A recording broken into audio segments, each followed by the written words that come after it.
What's up, everyone? Welcome back to Path of the Network Marketer. It is day 17.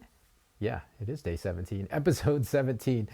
Thank you guys for tuning in. If you're brand new, welcome. Welcome. Thanks for checking out the show. And if you are already a listener, welcome back. Welcome back. As I've started to mention at the beginning of the episodes, if you're not already following or subscribed, go ahead and follow or subscribe, whatever happens to be on the particular app that you're listening on, because we do have a new episode every day that gets released at 8 a.m.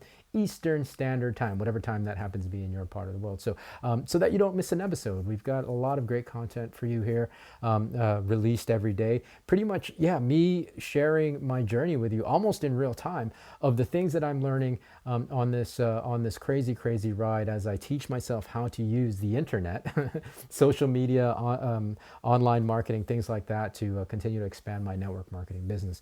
Today, I want to talk about content in terms of, just creating that content, because it can be very laborious to keep up with, and it can feel like a headache. It can feel like a real headache, especially if you're brand new.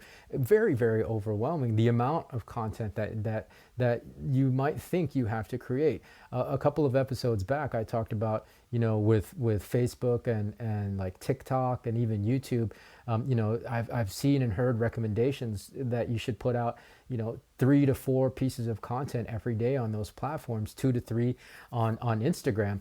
And that's just a crazy amount of content. So how do you keep up with all that stuff without getting overwhelmed and it becoming a second job to you, right? Like, especially for network marketers, most of you that are listening to this who are network marketers have an established career already. You already have a full-time gig. The last thing that you need is another full-time gig, and that's what it can end up feeling like with the amount of content that people are recommending that you do. So outside of that conversation of how much content you should post, one of the things that has really helped me in the last last 6-7 months since I've started this journey is banking my content, right? Banking my content, and what that means is it's just recording and getting a bunch of content batched done, so that you have stuff in reserve to release on a day-to-day basis, right? And if you're watching this on the video version, you'll notice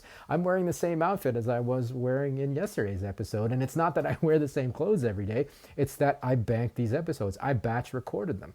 It's really important to do this so that it doesn't feel like you're always trying to catch up with your content and you're always playing catch up with your social media or your online presence. That's a horrible feeling to have. It's actually, it's much more healthy to stay ahead of that so that you have room to breathe, right? You have room to breathe. Again, the last thing I want for you, for this is to be a burden on you already, on top of already the million things that you have to do, right? This should be fairly easy. This should be fairly without, I mean, as little friction as possible. I mean, like that's really one of my main kind of goals and mindsets in doing anything is like the simpler you keep it, the easier it will be for you to maintain. I mean, we talked about that in the last episode with production value.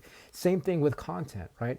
So banking content ahead of time will allow you to kind of breathe easier on a day-to-day, because you won't have to worry about producing a brand new piece of content every day, right? So bank your content. For me, I'll batch record or batch film like 2 to 3 episodes per day.